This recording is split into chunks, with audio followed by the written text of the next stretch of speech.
Okay, I'm gonna try it this way. Let's see how long it can work. Again, my name is Jesse. This, if you're watching this is my mental health channel. I was going to do today on something different. It's going to be on psychology and morality. Excuse me. I'm going to drink because I tend to cough as I speak. But hearing on the radio the tragedy that happened at the Christian church, going to change the theme, the subject matter. There's certain things that I just don't like to do. Not because they're bad or anything like that. It's just because it means I have to focus on some of the,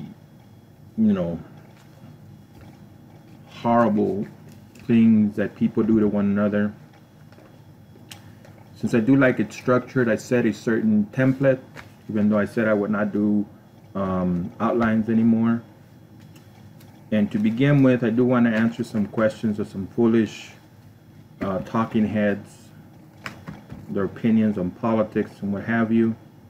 Mr. Doug Stephan of the Gives the Doug Stephan Good Day show was ranting and raving about how is it that a person like this that could shoot people like this could get a weapon, implying there needs to be gun control, implying, he even said if he didn't have a gun he wouldn't have killed these people. In reality, what we have seen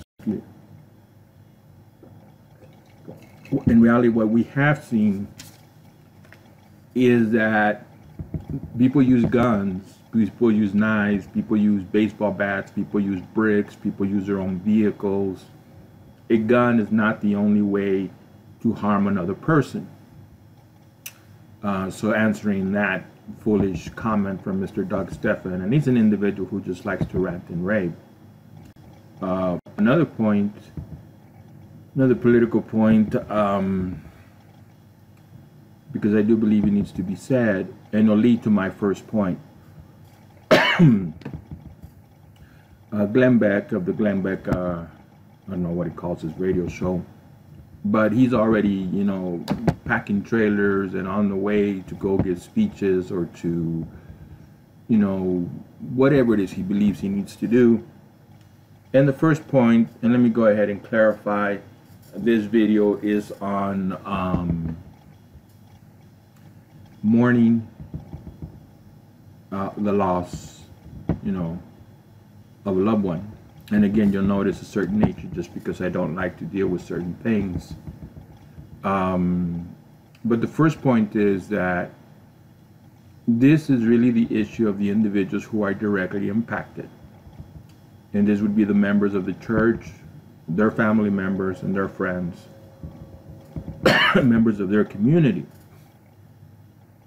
I don't think Mr. Glenn has anything to do with this community, but there he goes to enter, to impose himself.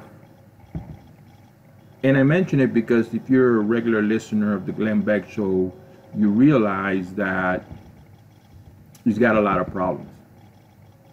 My concern are the impressionable people that listen to him, regardless of age.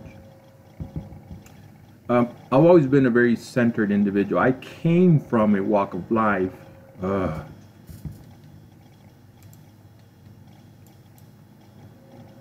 Okay, so still recording, but apparently losing the stream, and that's perfectly fine. I mean, trying to get it back.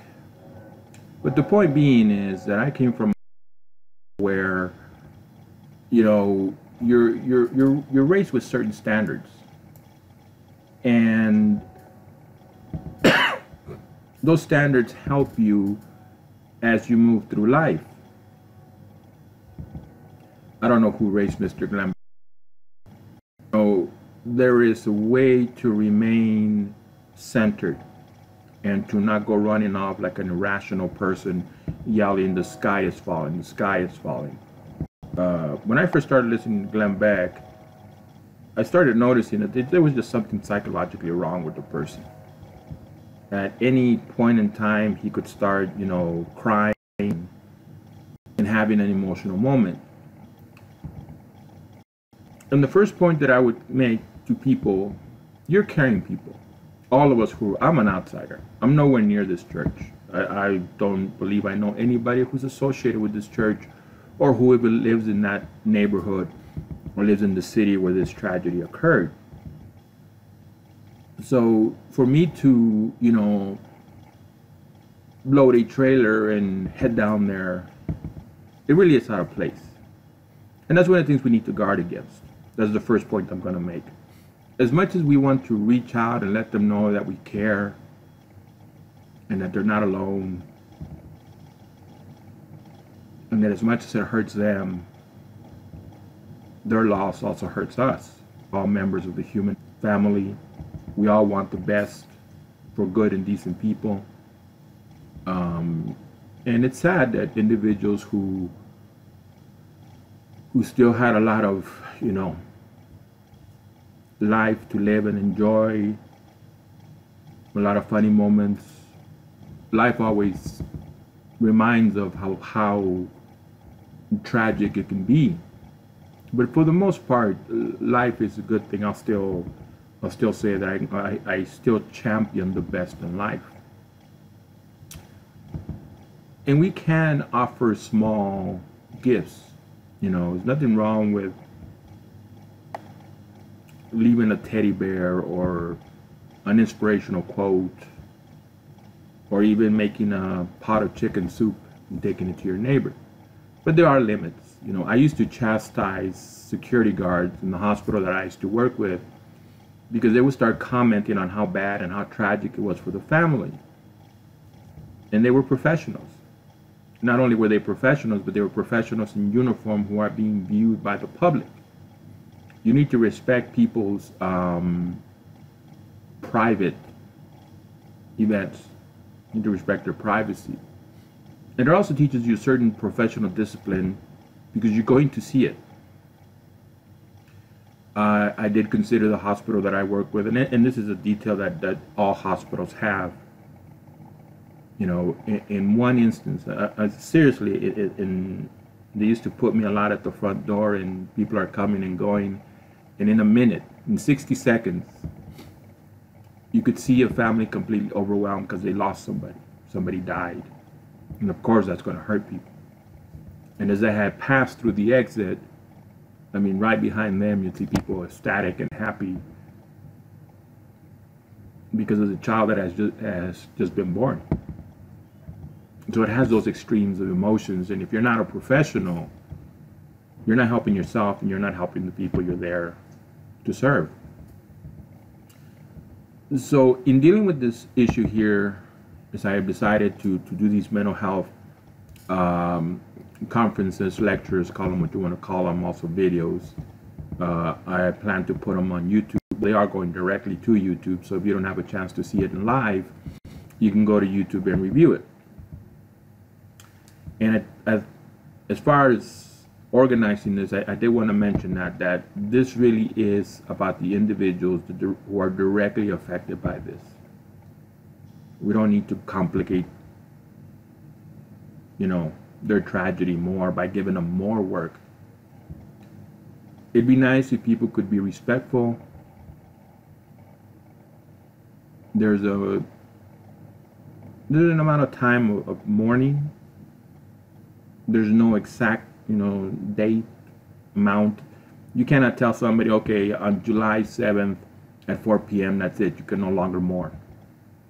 Every person has their own reaction. Every person has their own way of dealing with these situations. All of us come from different walks of life, and none of us are perfect, and none of us are going to, you know, follow a set schedule on what's the correct amount of time to mourn. And that's the next point. You know, you're unique in yourself. It touches your heart. It may take you a little while to get back to your usual, your normal. The third point, you have to allow yourself the opportunity to cry. There's no reason to try to be the strongest person. It is normal under these circumstances that you would cry. A lot of things are normal under these circumstances. Anger, but not the kind of anger that hurts other people. It's understandable that you're disappointed. You may be disappointed with God. You may be disappointed with the individual who caused this tragedy. Those are normal reactions to events of this nature. And what you want to do as you're walking through every step is remember that you're not helping anybody by destroying yourself. A lot of what comes out of a death in a family or illness is that a lot of people just give into it and take to alcoholism or take to drug addiction, or even worse. You're not helping anybody. One of the most difficult moments in my life, I like talking about this person because she's an example of what she's an example of what we can be and how we can make society better just by being like her. I call her a super sweetheart. Super nice. Wanted to be everybody's friend. Genuinely disappointed when people didn't like her. Never heard a bad word come out of her mouth. Never heard her say anything bad about anybody. And we would run into each other at our place of work. And she had told me she was going to go see her grandmother who wasn't feeling well. And if you live long enough, you understand that, you know, somebody gets to live a life in their 80s and their 90s. And they take, you know, they become sick. There's a good chance they're not going to make it. So I was concerned about her, but, you know, what can I do? I mean, I have my life to live, and she had her life to live. So she went to go visit her grandma. And she came back, you know, and what I enjoyed a lot about her was her smile and her bright eyes. And she always had a very happy disposition. I used to enjoy making her laugh. I realize now that it was a selfish, you know, act on my part, because I would make her laugh because her laughter would make me happy. But on that day when she told me what happened, I could see how much it overwhelmed her. I could see the pain. And it's one of the rare moments where not only was I speechless,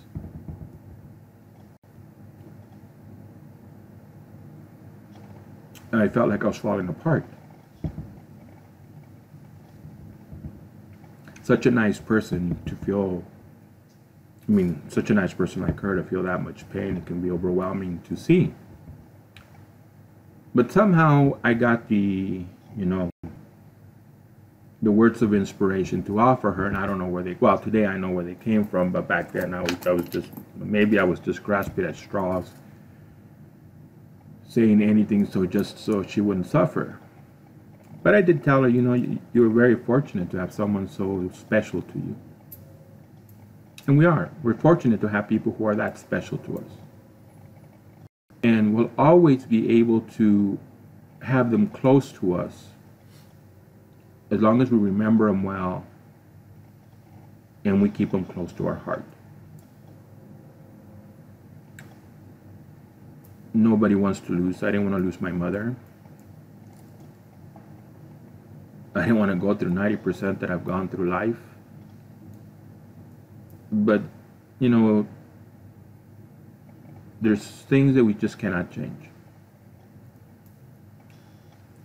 And it should be a comfort to you that these people are not lost. I had 2 conversations with 2 different customers, and both about the same thing. One man lost his mother. Another one has lost brothers. And I told the one who lost his brother, says, you know, in this world, it's sad that without God, there really is no healthy place to put death. For me, the encouraging, even though they should not have lost their lives, the encouraging thing for me is that they're Christians, professing Christians, born again Christians, and even though they're not here with people that love them, who enjoyed their company, they're in the presence of God. I believe in God, I believe in heaven, I believe in life after death. I know that people who believe in God and accept Christ as their Lord and Savior, when our time comes, even though we don't deserve it,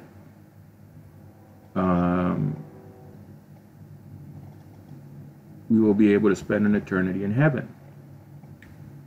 So those Christians, those born again Christians that were lost, aren't suffering, and now they have the good fortune of being in the presence of God. For us, it is sad, without a question. It's sad for me because I do value life. I decided that whatever time I have left, I'm going to try to help people overcome the ugliness of the world. If we pay attention to media, we're going to get a very bad impression. And it's a false impression. We've heard so many times that life is what we make it. That's true, life is what we make it.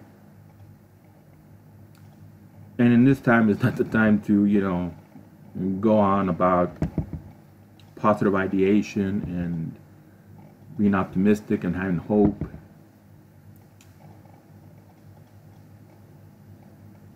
There are people who, for whatever reason, never learn how to mourn.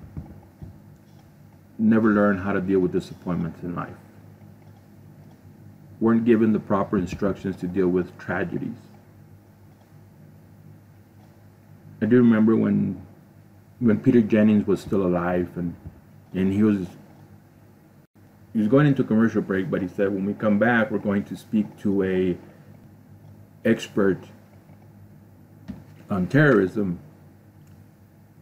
And then he caught himself and who would want to be an expert on terrorism? It was right after September 11th. And there are experts in how to deal with grief and mourning.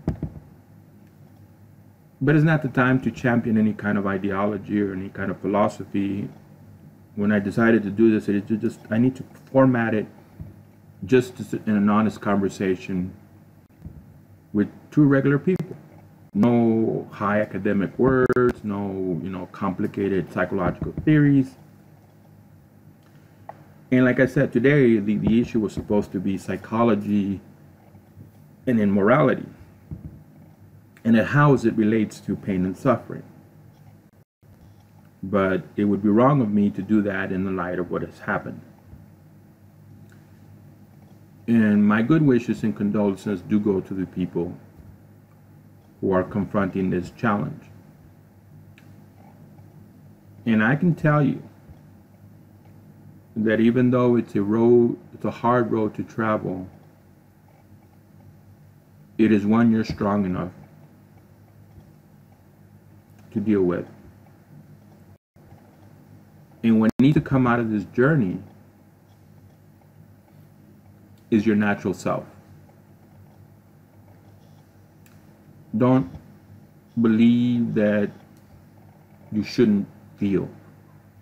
Don't repress. Also, don't get caught up in the pain.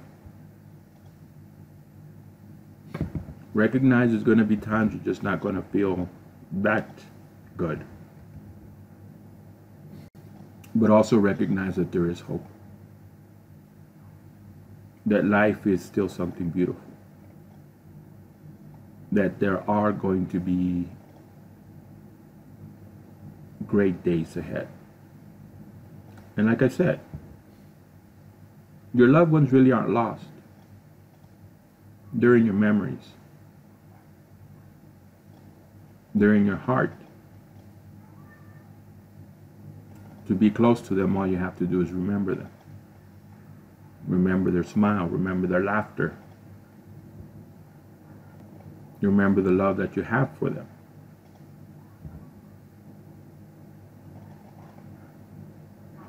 We do have to heal.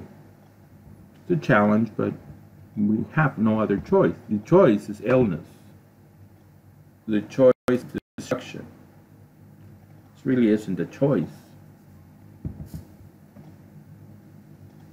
You know, there's so many people who wish somebody had taught them how to deal with life, and who wish there was somebody there to tell them that they're great. This is a time for members of community to come to each other's time and need and help one another out.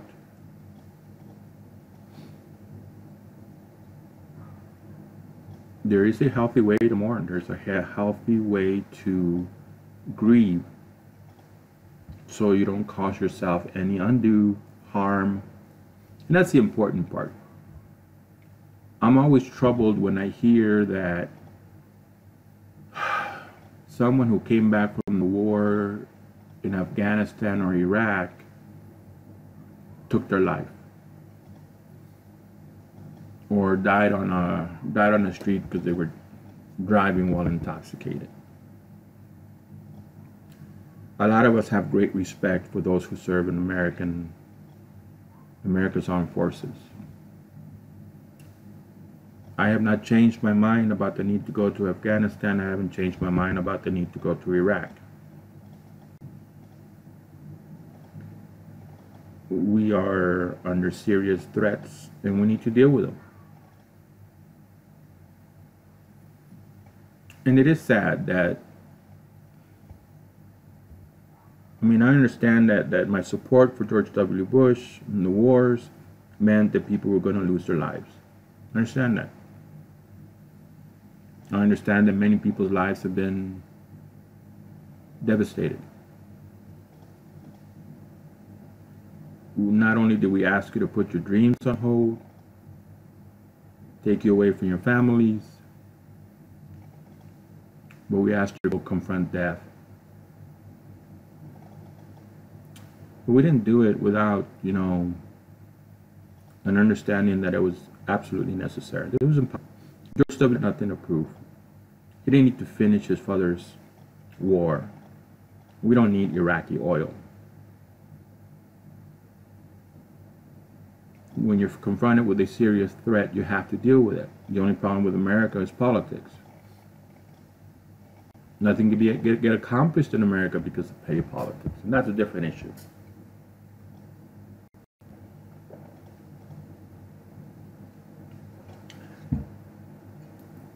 At any point in life, no matter how it happens, when we confront death, we have to understand that it's a natural process. There's nothing we can do about it.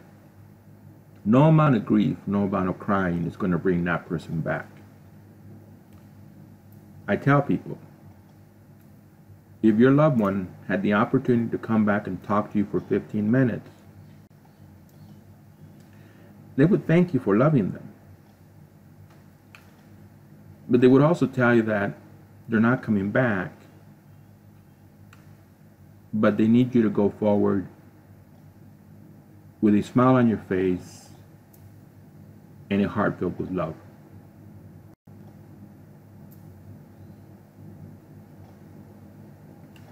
All of us will confront the loss in the family. All of us will eventually confront death itself. We gain nothing by letting it overwhelm us and destroy us. That's one of my concerns. It's, sometimes people can confront circumstances, tragedies in life, that a greater tragedy occurs. So please, no one consider suicide, and no one commit suicide. It's not necessary. How many days? Nobody knows. But if you dedicate yourself to coming out in a healthy manner, you will. If you're a friend and a comfort to others, you will help yourself. Other people will come to help you. There's nothing wrong with accepting help. It's okay if you don't have the perfect thing to say. Sometimes all you can do is be close to a person, hug them, put your hand over their shoulder, and just be with them.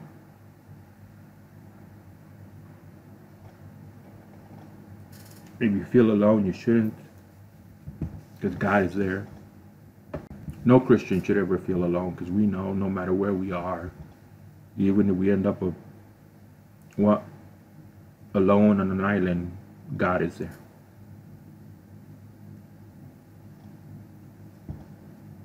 More than once in my life, I have confronted things that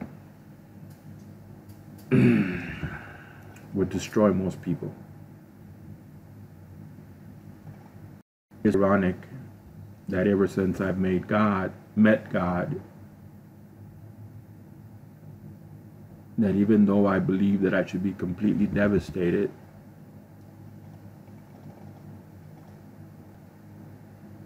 He refuses to let me suffer.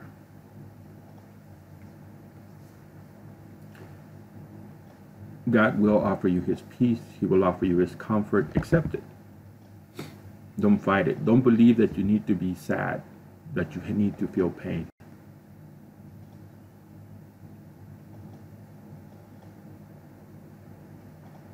But then again, be realistic.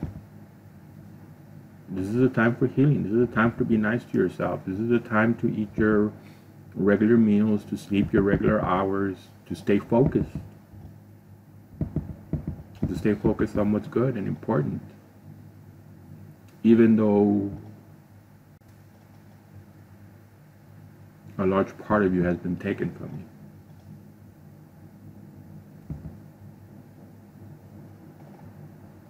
The day I knew that I was going to walk away from the person I called a super sweetheart, best friend in the world,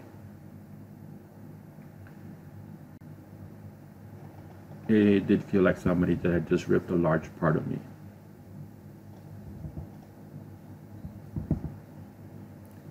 But, I tell people it wasn't for her. If it wasn't for the fact that she is a super great person, I probably would have given up on life a long time ago. This is not the time to give up. Since I do believe in review, if you're an outsider like me, be respectful of the people who are going through this. There's nothing wrong with keeping our distance. All of us are human beings and all of us care, and we want to show that we care, and there's nothing wrong with small gifts, like I said, teddy bears or inspirational quotes or chicken soup. As human beings, we have to feel that. I think that's one of the problems. We just don't know how to feel. There's certain things that if you ask me at a different point in time, I'll read you the riot act. Emotions have their place, but today I don't see any reason why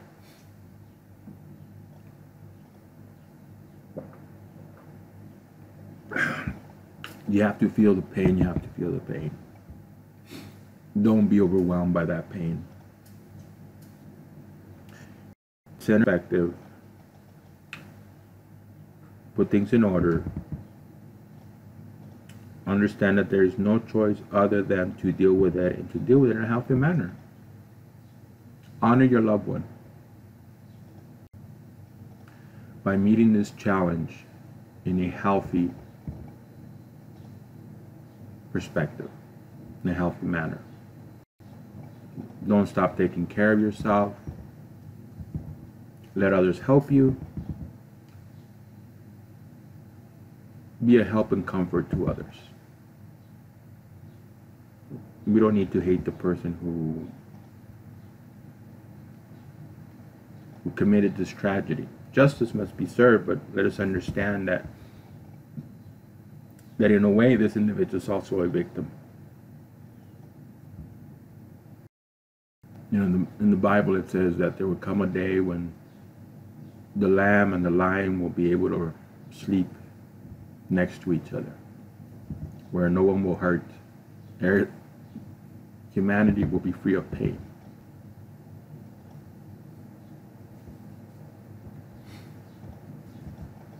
That's a good day to look forward to. I can tell you from personal experience, you'll heal. You'll move on. There will be brighter days.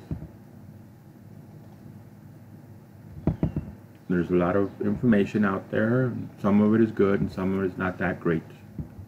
I could have done a whole bunch of notes. I could have downloaded a whole bunch of articles on the grieving process. But I think that the majority of us understand what we need to do. It helps to accept our challenge and to deal with it with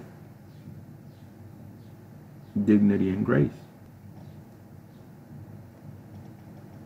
I think I covered the issues that I wanted to cover on this.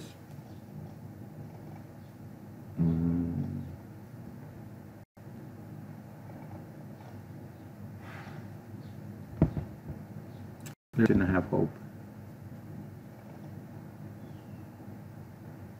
And I know that you will overcome this. You won't let this destroy you.